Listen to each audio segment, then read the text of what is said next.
Hello എല്ലാവർക്കും mural art ക്ലാസ്സിൻ്റെ പുതിയൊരു വീഡിയോയിലേക്ക് സ്വാഗതം. ഇന്നത്തെ വീഡിയോയിൽ ഒരു പീകോക്കിൻ്റെ ഡിസൈൻ എങ്ങനെ ചെയ്യാൻ നോക്കാം. ഇതിന് വേണ്ടിയിട്ട് ഞാനിന്ന് ഔട്ട്ലൈൻ ചെയ്യാൻ പോകുന്നത് കാവി ചുവപ്പ് ഉപയോഗിച്ചിട്ടാണ്. ട്രിപ്പിൾ സൈഡോടെ ലോങ് ഹെയർ ബ്രഷും യൂസ് ചെയ്യുന്നുണ്ട്.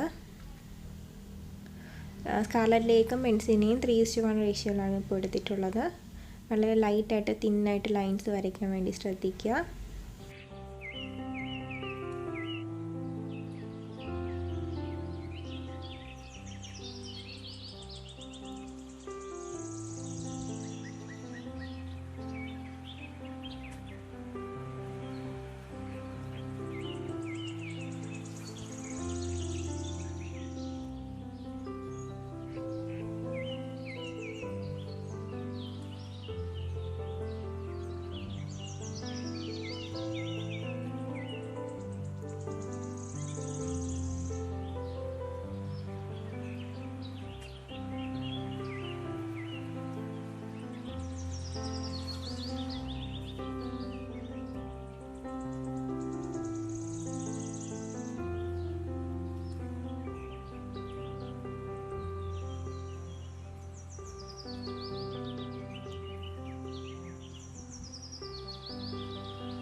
അടുത്തതായിട്ട് നമ്മളെന്നും ചെയ്യുന്നത് പോലെ തന്നെ യെല്ലോ വാഷ് കൊടുക്കാൻ വേണ്ടി പോവുകയാണ്. ലാർജായിട്ടുള്ള ഏരിയാസിലെല്ലാം യെല്ലോ വാഷ് കൊടുക്കുന്നുണ്ട്. റെഡും യെല്ലോയും ഗ്രീനും വരുന്ന പോർഷൻസിലാണ് യെല്ലോ വാഷ് കൊടുക്കുന്നത്. ഇതിന് വേണ്ടിയിട്ട് യൂസ് ചെയ്യുന്ന പെർമനൻറ്റ് യെല്ലോയും യെല്ലോ ഓക്കറും. Yellow ochre east permanent yellow ratio എന്ന് പറയുന്നത് 3:1 ആണ്. വളരെ ലൈറ്റായിട്ടുള്ള ഫസ്റ്റ് കോട്ട് അപ്ലൈ ചെയ്ത് കൊടുക്കാം.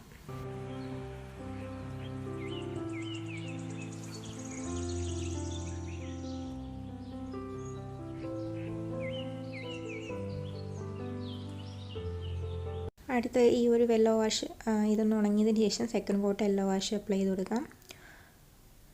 റെഡ്, യെല്ലോ, ഗ്രീൻ വരുന്ന പോർഷൻസിലെല്ലാം യെല്ലോ വാഷ് അപ്ലൈ ചെയ്തിട്ടുണ്ട്. അടുത്തതായിട്ട് റെഡ് ഷെയ്ഡിങ് വരുന്ന പോർഷൻസ് നോക്കാം. ലേപനം എന്ന് പറയുന്ന മെത്തേഡ് തന്നെയാണ് ഇവിടെ യൂസ് ചെയ്യുന്നത്. ഇതൊക്കെ എന്താണെന്ന് ഡീറ്റെയിൽഡ് ആയിട്ട് കഴിഞ്ഞ പ്രീവിയസ് വീഡിയോസിലൊക്കെ പറഞ്ഞിട്ടുണ്ട്. അപ്പോൾ അത് കാണാത്തവർ ഈ വീഡിയോ കാണുന്നുണ്ടെങ്കിൽ ആ വീഡിയോ കയറി കണ്ടു നോക്കുക. വേറൊരു ബ്രഷ് വെറ്റായിട്ട് ലയിപ്പിച്ചെടുക്കുകയാണ് ചെയ്യുന്നത്.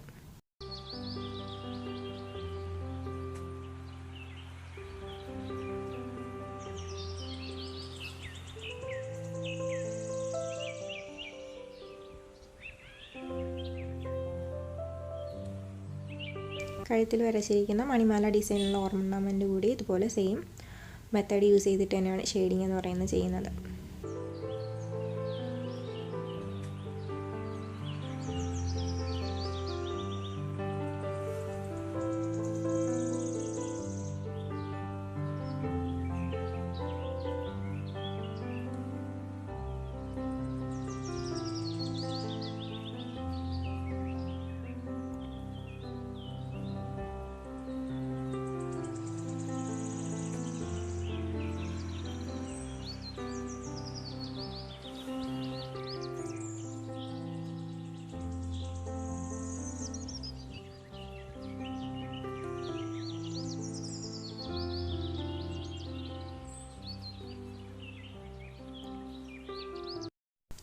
ഇവിടെ ചെയ്ത സെയിം ഷെയ്ഡിങ് മെത്തേഡ് തന്നെയാണ് ഈ ഒരു ഫെദർ വരുന്ന പോർഷനിലും ചെയ്യുന്നത്. അതുകൊണ്ട് ഇത് ഡീറ്റെയിൽഡ് ആയിട്ട് കാണിക്കുന്നില്ല.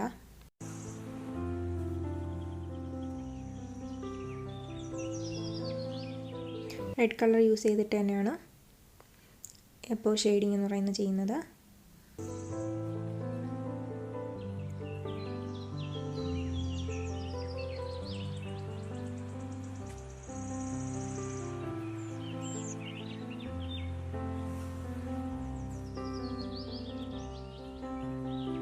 ഈ ഒരു ഡിസൈൻ എന്ന് പറയുന്ന പല ഭാഗങ്ങളിലായിട്ട് റിപ്പീറ്റ് ചെയ്ത് വരച്ചു കൊടുക്കുക. ഇവിടെ റെഡ്, ബ്ലൂ, ഗ്രീൻ അങ്ങനെയാണ് ഞാൻ കണ്ടിന്യൂ ചെയ്യുന്നത്. റെഡ് കളർ യൂസ് ചെയ്തിട്ട് ഷെയ്ഡിങ് ചെയ്യുന്നത് എങ്ങനെയാണെന്ന് ഇവിടെ നോക്കാം.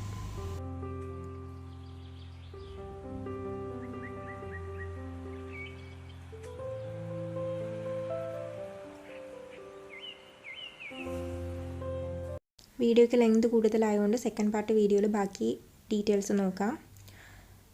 ഈ പിക്ചറിൻ്റെ റെഫറൻസ് ഇമേജ് വേണമെന്നുള്ളവർ എൻ്റെ ഇൻസ്റ്റാഗ്രാം ഐഡിയിൽ ചോദിക്കുക. ഞാനിവിടെ താഴെ കമൻറ്റ് ബോക്സിൽ പിൻ ചെയ്തിട്ടുണ്ട്.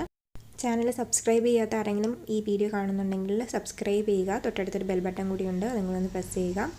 അപ്പോൾ സെക്കൻഡ് പാർട്ട് വീഡിയോയിൽ വീണ്ടും കാണാം. Thanks for watching.